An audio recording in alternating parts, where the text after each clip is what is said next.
France football magazine best coaches ആയിട്ട് nominate ചെയ്തിട്ടുള്ള 5 പേരുണ്ട്. ഓക്കെ, ബെസ്റ്റ് കോച്ചസ് ആയിട്ട് നോമിനേറ്റ് ചെയ്തിട്ടുള്ള ആരായിരിക്കും ഈ ഒരു 5 പേരിൽ ബെസ്റ്റ് കോച്ച് അവാർഡ് നേടുക? ഈ ഒരു കാര്യത്തെക്കുറിച്ച് ഡിസ്കസ് ചെയ്യണമെന്ന് എനിക്ക് പേഴ്സണലി തോന്നി. കാരണം കഴിഞ്ഞ സീസണിൽ എന്താ പറയുക, ആരും പ്രതീക്ഷിക്കാത്ത രീതിയിൽ മോഡേൺ ഫുട്ബോളിനെ തന്നെ മാറ്റിമറിച്ച രീതിയിലുള്ള കുറേ ടാക്ടിക്സ് ഒക്കെ കൊണ്ടുവന്ന കുറച്ച് കോച്ചുമാരൊക്കെ ഉണ്ട്. അവർ ഈ ലിസ്റ്റിലുണ്ട്. ഓക്കെ, ഓഫ് കോഴ്സ് ഉണ്ട്. പക്ഷേ ആ ഒരു എന്താ പറയുക, മോഡേൺ ഫുട്ബോളിനെ മാറ്റിമറിച്ച രീതി കൊണ്ടുവന്നുള്ള ആ ഒരു ടാക്ടിക്സിനെ മറികടന്ന വേറൊരു കോച്ച് ഇതിലുണ്ട്. ഓക്കെ, ഓഫ് കോഴ്സ് ഞാൻ പറയുന്നത് ആരാണെന്ന് നിങ്ങൾക്ക് ചിലപ്പോൾ മേ ബി മനസ്സിലായിട്ടുണ്ടാവും.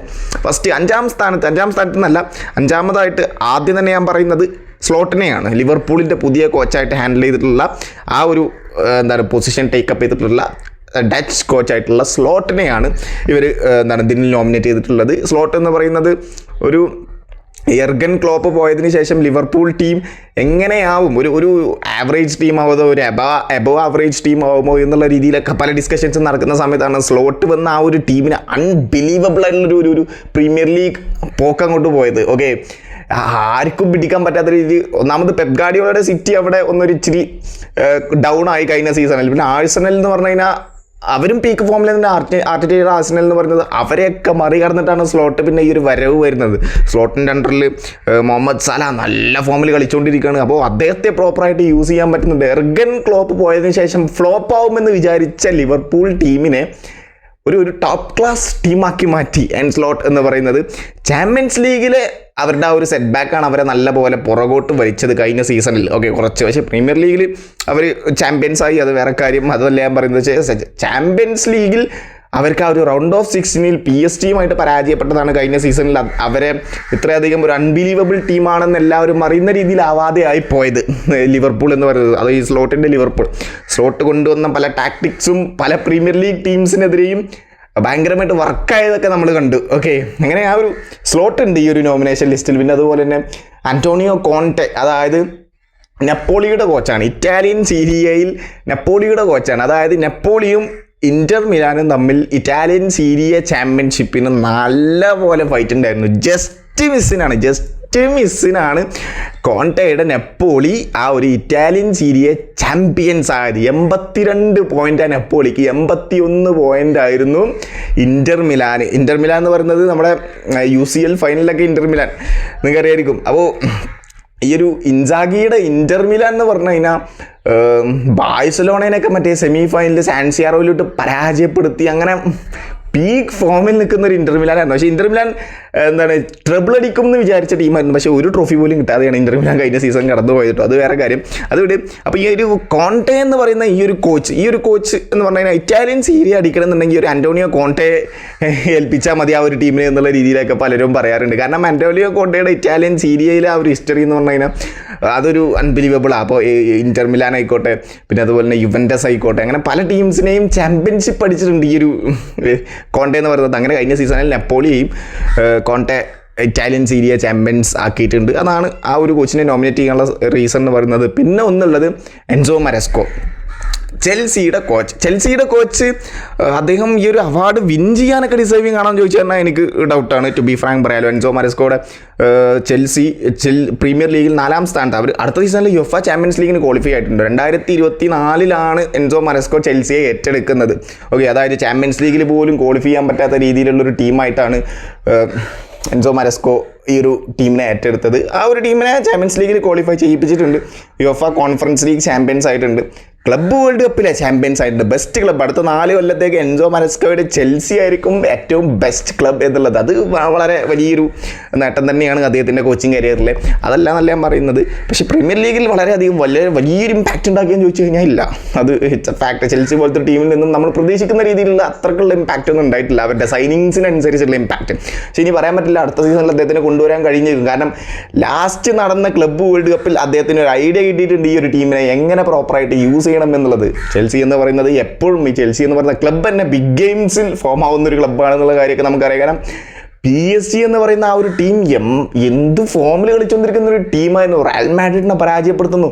ഏത് യൂറോപ്യൻ വമ്പന്മാരെ കിട്ടിയാലും അവർ ഹ്യൂമിലേറ്റ് ചെയ്ത് വിടുക. അപ്പോൾ റയൽ മാഡ്രിഡിനെ 4-0 എന്നുള്ള സ്കോറിന് പരാജയപ്പെടുത്തി, ബയൺ മ്യൂണിക്കിനെ 2-0 എന്നുള്ള സ്കോറിന് പരാജയപ്പെടുത്തി, ഇന്റർ മിലാനെ 5-0 എന്നുള്ള സ്കോറിന് UCL ഫൈനൽ പോലത്തെ ഒരു മാച്ചിൽ ഏറ്റവും എന്താ പറയുക ഹ്യൂമിലേറ്റ് ചെയ്ത് നാണം കെട്ട് പരാജയപ്പെടുന്ന ഒരു പരാജയം ഏറ്റുവാങ്ങി ഇന്റർ മിലാൻ PSG ഓക്കെ, അപ്പോൾ ആഴ്സണൽ പരാജയപ്പെട്ടു, ആസ്റ്റൺ വിയ പരാജയപ്പെട്ടു, ഏറ്റവും ഫോമിൽ നിൽക്കുന്ന ലിവർപൂൾ പരാജയപ്പെട്ടു. അങ്ങനെ PSG ഏത് യൂറോപ്യൻ ടീംസിന് കിട്ടിയാലും അവന്മാരെ ഹ്യൂമിലേറ്റ് ചെയ്ത് വിടുന്ന ഒരു PSG-യെ 3-0 എന്നുള്ളൊരു സ്കോറിന് ഹ്യൂമിലേറ്റ് ചെയ്ത് വിട്ടു എൻസോ മരസ്കോയുടെ ചെൽസി എന്ന് പറയുന്നത്. അതിന് നമ്മൾ പ്രോപ്പർ ക്രെഡിറ്റ് എൻസോ മരസ്കോക്ക് തന്നെ കൊടുക്കണം. കാരണം ആരും പ്രതീക്ഷിച്ചിട്ടില്ല, ഏതൊരു പ്രഡിക്ഷൻ ആ ഒരു ക്ലബ്ബ് വേൾഡ് കപ്പിൻ്റെ ഫൈനൽ എടുത്ത് നോക്കിയാലും PSG വിജയിക്കും എന്നുള്ളത് തന്നെയായിരുന്നു എല്ലാവരുടെയും പ്രഡിക്ഷൻ.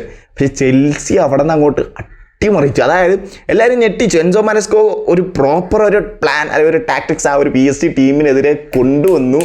അത് വർക്കായി. അവസാനം അദ്ദേഹത്തിന് ഒരു ചിരിയൊക്കെ ഉണ്ടായിരുന്നു ആ ഒരു സമയത്ത് ക്ലബ്ബ് വേൾഡ് കപ്പിൻ്റെ ഫൈനലിൽ. എല്ലാ പ്ലാനും വർക്കായി എന്നുള്ള രീതിയിലൊരു ചിരിയൊക്കെ ഉണ്ടായിരുന്നു. അതൊക്കെ നമുക്ക് ഓർമ്മയുണ്ട്. അങ്ങനെ അതുകൊണ്ടായിരിക്കാം മേ ബി എൻസോ മരസ്കോയെ ഇതിൽ നോമിനേറ്റ് ചെയ്തത്. അദ്ദേഹം വിൻ ചെയ്യാൻ വേണ്ടി ഡിസേർവിംഗ് ആണോ എന്നൊക്കെ ചോദിച്ചു കഴിഞ്ഞാൽ എനിക്ക് ഡൗട്ട് ഉണ്ട് കേട്ടോ. അത് ഞാൻ എൻ്റെ ഒരു പേഴ്സണൽ ഒപ്പീനിയൻ പറഞ്ഞതാണ്. പിന്നെ അതുപോലെ തന്നെ ബാഴ്സലോണയുടെ ഹൻസി ഫ്ലിക്കിനെ നോമിനേറ്റ് ചെയ്തത് ഈസ് പ്യൂർലി ഡിസേർവിംഗ് ആണ് ഈ ഒരു നോമിനേഷൻ ലിസ്റ്റിൽ. അദ്ദേഹം വിൻ ചെയ്യാൻ ഡിസേർവിംഗ് ആണോ എന്നൊക്കെ ചോദിച്ചു കഴിഞ്ഞാൽ അത് മേ ബി ആവാം, എനിക്കറിയില്ല. എന്തായാലും ഹൻസി ഫ്ലിക്ക് എന്ന് പറയുന്നത് സാവി എങ്ങനെ ബാഴ്സലോണയെ എങ്ങനെ ബിൽഡ് ചെയ്ത് കൊണ്ടുവരും. പക്ഷേ സാവിക്ക് ചാമ്പ്യൻസ് ലീഗിലൊരു പ്രോപ്പറായിട്ട് ഇമ്പാക്റ്റ് ബാഴ്സലോണയിൽ കൊണ്ടുവരാൻ പറ്റിയിരുന്നില്ല. ഗ്രൂപ്പ് സ്റ്റേജിൽ നിന്നൊക്കെ എലിമിനേറ്റഡ് ആയി പോയിരുന്നു ബാഴ്സലോണ ചാമ്പ്യൻസ് ലീഗിൽ. ഓക്കെ, ആ ഒരു സമയത്താണ് യോൻ ലപ്പോർട്ട സാവിയോട് ഈ ഒരു കാര്യം ഡിസ്കസ് ചെയ്യുന്നത്. കാരണം ചാമ്പ്യൻസ് ലീഗിൽ ഒരു ഇമ്പാക്റ്റ് കൊണ്ടുവരാൻ പറ്റിയില്ലെങ്കിൽ ബാഴ്സലോണയെ പോലത്തെ ഒരു ബിഗ് ക്ലബിന് അത് വളരെ വലിയൊരു നാണക്കേടാണ്. അങ്ങനെയാണ് സാവി കമ്പൽഡായി പോയി പടിയിറങ്ങി പോകാൻ. സാവിയുടെ അണ്ടറിൽ ലാലിഗയൊക്കെ ബാഴ്സലോണ അടിച്ചിട്ടുണ്ട്. അപ്പോഴാണ് യോൻ ലപ്പോർട്ടയുടെ മനസ്സിലൊരു ബുദ്ധി തോന്നിയത്. കാരണം ബുദ്ധിയല്ല, അദ്ദേഹത്തിൻ്റെ പ്ലാനിൽ കൊണ്ടുവന്നൊരു സാധനമാണ് ഹൻസി ഫ്ലിക്കിനെ ബാഴ്സലോണയുടെ കൊച്ചായിട്ട് കൊണ്ടുവരാം. ഓക്കെ, അദ്ദേഹം ബയൺ മ്യൂണിക്കിൽ ട്രബിൾ നേടിയതൊക്കെ 2020 നമുക്ക് ഓർമ്മയുണ്ട്. പിന്നെ അദ്ദേഹം ജർമ്മനിനെ ഏറ്റെടുത്തു. അത് കഴിഞ്ഞ് അവിടെ അദ്ദേഹത്തിന് അത്ര ഇമ്പാക്റ്റ് കൊണ്ടുവരാൻ പറ്റിയില്ല ജർമ്മൻ നാഷണൽ ടീമിന്.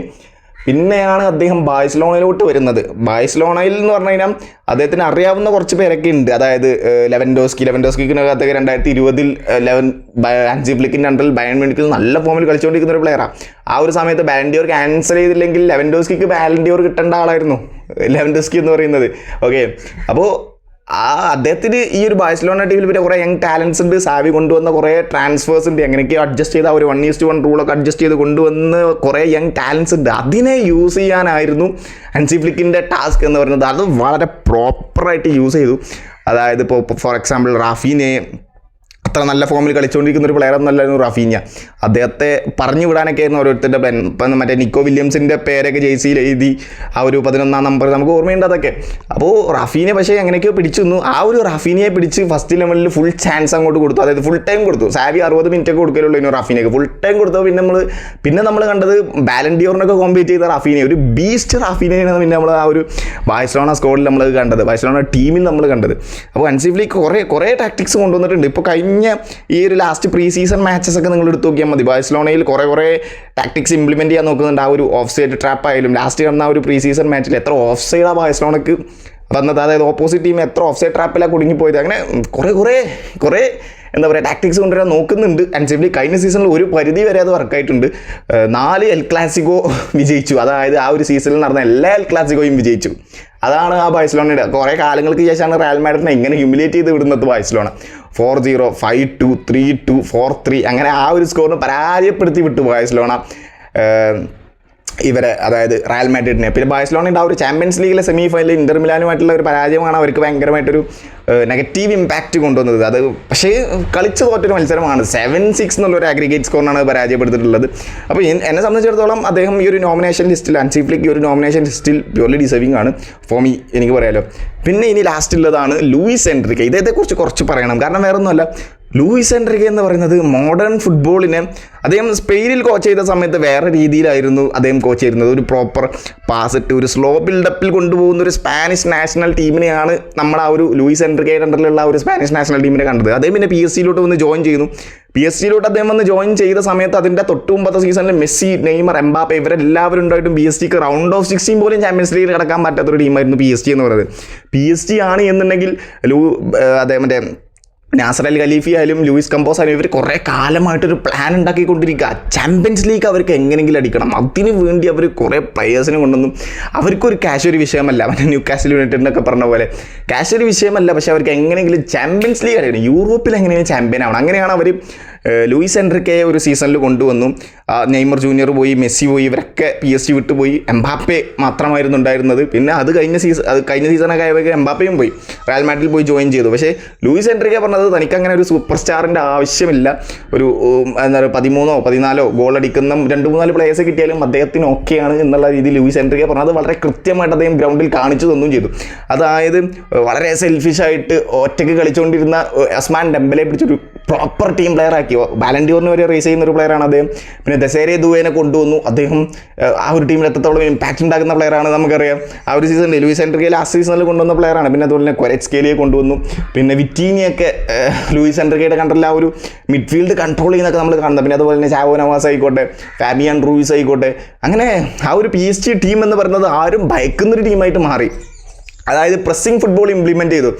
പ്ലെയേഴ്സിൻ്റെ ഈ ഫിറ്റ്നസ് ഭയങ്കരമായിട്ട് കൂട്ടി. ആ ഒരു പ്രസ്സിങ് ഫുട്ബോൾ മോഡേൺ ഫുട്ബോളിൽ ഭയങ്കരമായിട്ടുള്ള ഇമ്പോർട്ടൻസ് ഉണ്ട് എന്നുള്ളത് ലൂയിസ് എൻറിക്കെ ഇപ്പോഴത്തെ ഫുട്ബോളിൽ അത് കാണിച്ചു കൊടുത്തു പലർക്കും. ഇപ്പോൾ റയൽ മാഡ്രിഡിനൊക്കെ പരാജയപ്പെടുത്തിയാൽ നമുക്ക് തോന്നുന്നു. റയൽ മാഡ്രിഡൊക്കെ ഒരു ഹൈ ലൈൻ ഡിഫൻസ് ഫോളോ ചെയ്യുന്ന ഒരു ടീമായിരുന്നു. ആ ഒരു ടീമിനെയൊക്കെ മറ്റേ പ്രസ്സിങ് ഫുട്ബോൾ യൂസ് ചെയ്ത് അവരെ ഓഫ് സൈഡ് ട്രാപ്പിൽ ഇൻക്ലൂഡ് ചെയ്ത് റയൽ മാഡ്രിഡിൻ്റെ ഓഫ് സൈഡ് ട്രാപ്പിനൊക്കെ പൊളിച്ചു വിടുന്ന ഒരു PSG ടീമിനെയാണ് നമ്മൾ കണ്ടത്. ക്ലബ് വേൾഡ് കപ്പിൻ്റെ ഫൈനലിൽ അത് നേരെ തിരിച്ച് ചെൽസി എടുത്തു, അത് വേറെ കാര്യം. പക്ഷേ എന്നാലും എന്നെ സംബന്ധിച്ചിടത്തോളം ലൂയിസ് എൻറിക്കെ എന്ന് പറയുന്നത് അദ്ദേഹമാണ് ഈ ഒരു ബെസ്റ്റ് കോച്ച് അവാർഡിന് വിന്നർ എന്ന് എനിക്ക് പേഴ്സണലി തോന്നി. ഓക്കെ, എൻ്റെ ഒരു അഭിപ്രായമാണ്. കാരണം അദ്ദേഹം കൊണ്ടുവന്ന ഇംപ്ലിമെൻ്റ് ചെയ്ത പല ടാക്ടിക്സും ഭയങ്കരമായിട്ട് വർക്കായി. ഭയങ്കരമായിട്ട് വർക്കായി. അദ്ദേഹത്തിന് കുറച്ച് ടൈം PSG കിട്ടിയപ്പോൾ ഭയങ്കരമായിട്ട് അദ്ദേഹത്തിൻ്റെ ആ ഒരു ടാക്ടിക്സ് അദ്ദേഹത്തിന് ഗ്രൗണ്ടിൽ കൊണ്ടുവരാൻ കഴിഞ്ഞു എന്നുള്ളതാണ്. ഇപ്പോഴും സ്റ്റിൽ ഇനിയിപ്പോൾ യുവേഫ സൂപ്പർ കപ്പ് വരാനുണ്ട്, ടോട്ടനാമിനെതിരെ നമ്മളെല്ലാവരും വെയിറ്റ് ചെയ്തിരിക്കുന്ന ഒരു മാച്ചാണത്. സ്റ്റിൽ ഇപ്പോഴും PSG എന്ന് പറഞ്ഞ ടീമിനെ ഫേസ് ചെയ്യുക എന്ന് പറഞ്ഞത് ഏതൊരു യൂറോപ്യൻ ടീമും പേടിച്ചു പോകും. കാരണം അത്രയും ഒരു ടീം പ്ലേ ആണ് ആ ഒരു ടീമിൽ നടക്കുന്നത്. ആ ഒരു PSG ടീമിൽ ലൂയിസ് എൻറിക്കയുടെ അണ്ടറിലുള്ള ഈ ഒരു PSG ടീമിനെ. അപ്പോൾ സോ എന്നെ സംബന്ധിച്ചിടത്തോളം ഈ ഒരു ബെസ്റ്റ് കോച്ചിനുള്ള അവാർഡ് വിന്നർ ആവാൻ PSG ലൂയിസ് എൻറിക്കയാണ് ഡിസേർവിങ് എന്ന് എനിക്ക് പേഴ്സണലി തോന്നി. ഹാൻസി ഫ്ലിക്ക് വിജയിച്ചാലും എനിക്കൊക്കെയാണ്, ടു ബി ഫ്രാങ്ക് പറയാലോ. സോ ഇത്രയൊക്കെയാണ് എനിക്ക് ഒരു ബെസ്റ്റ് കോച്ചസിനെ കുറിച്ച് പറയാനുള്ളത്. നിങ്ങൾക്ക് എന്താണ് പറയാനുള്ളത് ജസ്റ്റ് കമൻറ്റ് ബോക്സിൽ രേഖപ്പെടുത്തിക്കോ. Thank you so much.